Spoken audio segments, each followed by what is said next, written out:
প্রশ্ন করেছেন, হুজুর নামাজে দাঁড়ালে দুনিয়াবি চিন্তা ভাবনা চলে আসে, কেন এমন হয়? এ থেকে পরিত্রাণ পাওয়ার উপায় কি? নামাজে দাঁড়ালে আমাদের সকলেরই দুনিয়াবি চিন্তা ভাবনা আসে।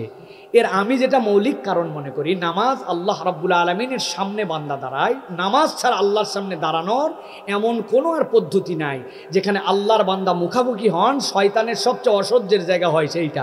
এই জন্য শয়তান এই জায়গায় সবচেয়ে বেশি ওয়াসওয়াসা দেয়।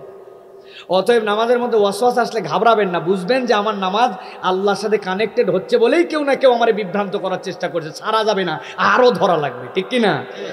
এখন টিপস দেয় আপনাদের কাছে যে নামাজের মধ্যে আমাদের শয়তান যদি এরকম ওয়াসওয়াসা দেয় কি করব। প্রথমে রাসূলুল্লাহ সাল্লাল্লাহু আলাইহি ওয়াসাল্লাম যেটা বলেছেন সেটা বলি, আমাদের মধ্যে প্র্যাকটিস নাই। সেটা হচ্ছে রাসূল বলছেন নামাজের মধ্যে কাউকে যদি শয়তান ওয়াসওয়াসা দেয় তাহলে তাদের প্রথম কাজ হচ্ছে বারবার আমার মনোযোগ ফিরিয়ে আনার চেষ্টা করছি, পারছি না, তখন সে পড়বে আউযু বিল্লাহি মিনাশ শাইতানির রাজিম। নামাজের মধ্যেই পড়ে বাম পাশে বুক কিবলার দিকে, মুখটা একটু বাঁকা করে থু থু থু 3 বার থুতু ফেলার ইশারা করবে। অনেকেই বলবেন এই কাজ করলে কি নামাজ ভেঙে যাবে না? না ভাই, এটা নবীজি শিখিয়েছেন। আপনি যদি এই প্র্যাকটিস করেন, যেই শয়তান তখন ওয়াসওয়াসা দিচ্ছিল আল্লাহ তাকে বিতাড়িত করে দিবেন। অতএব এই প্র্যাকটিস আমরা করতে পারবো না ভাই? এখানে অনেকে আছি মনোযোগ আমাদের 30 বছরে আসে নাই, কিন্তু 30 বছরে একবারও এই আমল করি নাই, ঠিক না ভাই? এই আমল আমরা করব। আউযু বিল্লাহি মিনাশ শাইতানির রাজিম, এটা করব আমরা। 2 নম্বর হচ্ছে নামাজে মনোযোগ কিভাবে আসবে।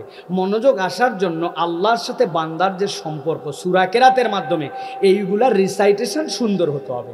আল্লাহর সামনে আপনি দাঁড়িয়েছেন, রাসূল বলছেন তুমি ধারণা করো যে তুমি আল্লাহ রাব্বুল আলামিনকে দেখছো, বান্দা এটা পারে না। ইহসান হচ্ছে আল্লাহ বান্দাকে দেখছেন, আপনি এটা বলছেন। আপনি কোনো একটা প্রয়োজনে আপনার এমপি সাহেবের সামনে গেছেন, এমপি সাহেবের সামনে যাই বলছেন এমপি সাহেব আমার বিরাট একটা সমস্যা, আমার ছেলের কিন্তু পেট খারাপ হয়েছে, এবার আমার অনেক টাকা পয়সা খরচ হয়ে গেছে, এই জন্য কিন্তু আমি খুব বিপদে পড়ে গেছি, আপনি আমাকে সহযোগিতা করেন। এমপি বলতেছি এই বেকুবটা কোথার থেকে আসছে? আবেদন করার ধরন হলো এটা? আরে বেটা, এমপির সামনে আসছো, তোমাকে একটা ভদ্রতা জ্ঞান জানতে হবে, করে তুমি কি বলতেছো? তো আপনি আমি একটু হিসাব করে দেখেন, আল্লাহর সামনে আমরা এর থেকে খারাপভাবে তেলাওয়াত করি, তাই না ভাই? মনোযোগ নাই, কিচ্ছু নাই, যা ইচ্ছা তাই, হাতে দাঁড়ায় মালিক হ্যাঁ চলে গেলাম, হর হর হর হর করে চলে গেলাম। এই জন্য এরকম করে মনোযোগ আসবে না। মনোযোগ আসার জন্য রিসাইটেশন সুন্দর হওয়া লাগবে, ঠিক কি না? এরপরে 2 নম্বর কি, আপনি কি বলছেন ওইটা আপনাকে অনুভব করতে হবে। আপনি যখন বলবেন সুবহানাকাল্লাহুম্মা ওয়া বিহামদিকা তাবারাকাসমুকা তাআলা জাদ্দুকা, আপনি যখন ফিল করবেন কি বলছেন, নিও কি লাগাম মায়ের, তাই না ভাই? মায়ের কোনো সমাধান নয়। আমি বলবো প্রিয় ভাই, আপনার সাথে তার আন্তরিকতা বৃদ্ধি করতে হবে। আপনি সময় যদি তাকে একটু বেশি করে দেন, তো মোবাইল দেখার সময় পাওয়ার কথা না। আপনি একটা মোবাইল নিয়ে একদিক কাছে হয়ে আছেন, আপনার বউ একদিক। আপনার বউয়ের কাছের থেকেই ফতুয়া আসলে আপনার বউ বলতো আমার স্বামীও খুব মোবাইল দেখে, এটা আপনি দেখেন, আসলে কেউ কারোটা দেখতেছেন না, দুইজন দুই দিক হয়ে দেখতেছেন, ঠিক না ভাই? অতএব আমাদের মোবাইল আসক্তি কমানোর জন্য নিজেদের মধ্যে সম্পর্ক বৃদ্ধি করতে হবে, দিনই বুঝ দিতে হবে, তাকে বলতে হবে যে তুমি এই যে নাটক সিনেমা দেখতেছো, এটা তো আল্লাহ রাব্বুল আলামিন তোমাকে অ্যালাউ করেন, এখান থেকে তুমি পজিটিভ কিছু তো শুনতে পারছো না। তুমি কিছু দেখতে চাইলে 2 একটা ওয়াজ শোনো, 2 একটা গজল শোনো, ইসলামিক মোটিভেশন কথা শুনে, এটাও বেশি শোনো না। আমরা ইবাদত করি, কোরআন তেলাওয়াত করি, এতে সময় দেই। তাকে বুঝাতে হবে, বলতে হবে। বললে মানুষ শোনে না, এটা মিথ্যা কথা। মানুষ বোঝে জন্যই আল্লাহ রাব্বুল আলামিন তাকে শ্রেষ্ঠ জীব বানাইছেন, ঠিক কিনা?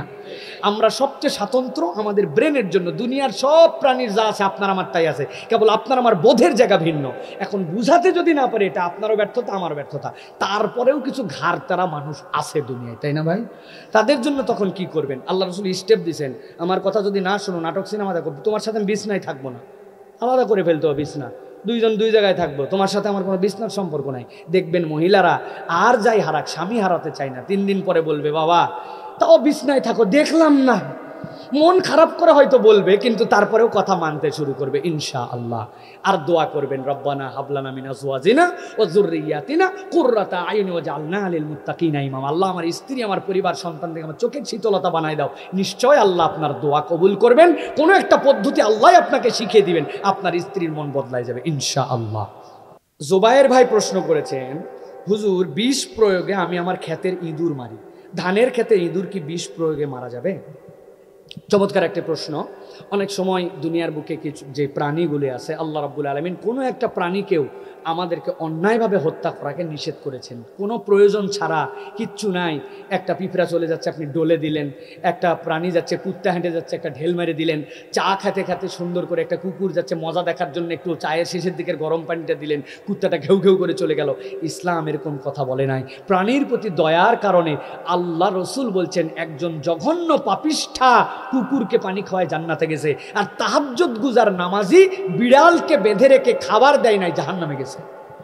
অতএব বিনা কারণে হত্যা করা যাবে না। এখন ইঁদুর মারা যাবে কিনা, পিঁপড়া অত্যাচার করে মারা যাবে কিনা, হাদিসের মধ্যে আসছে, রাসূল সাল্লাল্লাহু আলাইহি ওয়াসাল্লাম বলছেন, ইদা আদা কান্নামলা ফাকতুলহু, যদি কোনো পিঁপড় যেটা তোমাকে কষ্ট দিচ্ছে, কামড় দিচ্ছে, তাহলে কষ্ট দিলে তুমি তাকে হত্যা করে ফেলতে পারো।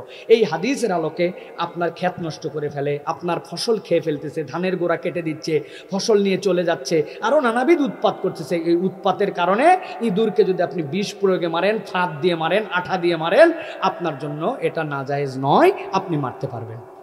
আমি নিয়মিত নামাজ পড়ি, আমার নামাজ কবুল হচ্ছে কি হচ্ছে না দুনিয়াতে বোঝার কোনো উপায় আছে কি প্রিয় ভাই? না, আপনার নামাজ কবুল হচ্ছে কি হচ্ছে না বোঝার কোনো উপায় নাই। তবে সালাফগণ বলতেছেন, যখন কেউ নেক কাজ করে, এই নেক কাজের কারণে তার মনের মধ্যে ইমানের একটা আনন্দ আছে, আল্লাহ তার অন্তরের মধ্যে একটা সাকিনা ঢুকাই দেন। তার নামাজ তাকে বলে যে আমি আমার সাধ্যের মধ্যে চেষ্টা করছি, আলহামদুলিল্লাহ। তাহলে আশা করা যায় আল্লাহ কবুল করতেছেন। কিন্তু আপনার নামাজের পর আপনারই মনে হয় যে কি নামাজ পড়লাম রে, মনোযোগ রাখতে পারলাম না, কিছু না, এটা কি লোক দোকানের জন্যই পড়তেছি না, কি জন্য? আপনার নামাজ আপনাকে বলবে আপনি কেন পড়তেছেন, আপনার অন্তর আপনাকে একটা সাক্ষী দিবে। তবে অল ওভার কোনো কিছুতেই আমরা বলতে পারবো না এটা কবুল হচ্ছে কি হচ্ছে না। কবুল করার মালিককে, কবুল করার মালিককে। তবে কিছু জিনিস আছে ভাই, আমরা বুঝতে পারি যে এটার একটা কবুল হওয়ার একটা সিস্টেম আছে। আপনার একটা মোবাইল আছে, আপনি বলছেন আপনার বন্ধুকে যে ধর আমার মোবাইল দিয়ে কল কর, নে কল কর, আমার মোবাইলে 300 টাকা আছে, 70% চার্জ আছে, নেটওয়ার্ক ভালো আছে, কল কর। আপনার বন্ধু আপনার থেকে নিয়ে গেছে, যাই বলে হ্যাঁ চার্জও দেখা যাচ্ছে, টাকাও হয়তো বা দেখা যাচ্ছে বা বলে দিছে, কিন্তু দোস্ত তোর না দেখলাম ফিঙ্গার দেওয়া, আবার দেখলাম আইফোন হলে তো তোমার জন্য আবার চোখ মারা আছে, এইটা পাসওয়ার্ডটা একটু খুলে দাও। তা আপনার মোবাইলে চার্জ আছে, টাকা আছে, নেটওয়ার্ক আছে, সব আছে, কিন্তু পাসওয়ার্ড খোলা নাই। পাসওয়ার্ড না খোলা থাকলে কলও করা যায় না, কিছুই করা যায় না, ঠিক কিনা?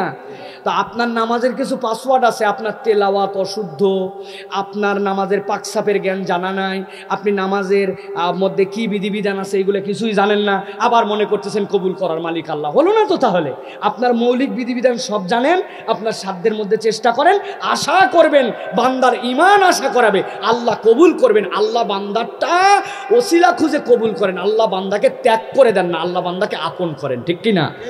আল্লাহ আমাদেরকে বোঝার তৌফিক দান করুন, বলেন আল্লাহুম্মা আমিন। হাদা মা ইনদি ওয়াল ইলমু ইনদাল্লাহ। সুবহানাকাল্লাহুম্মা বিহামদিকা আশহাদু আল্লা ইলাহা ইল্লা আনতা আস্তাগফিরুকা ওয়া আতুবু ইলাইক।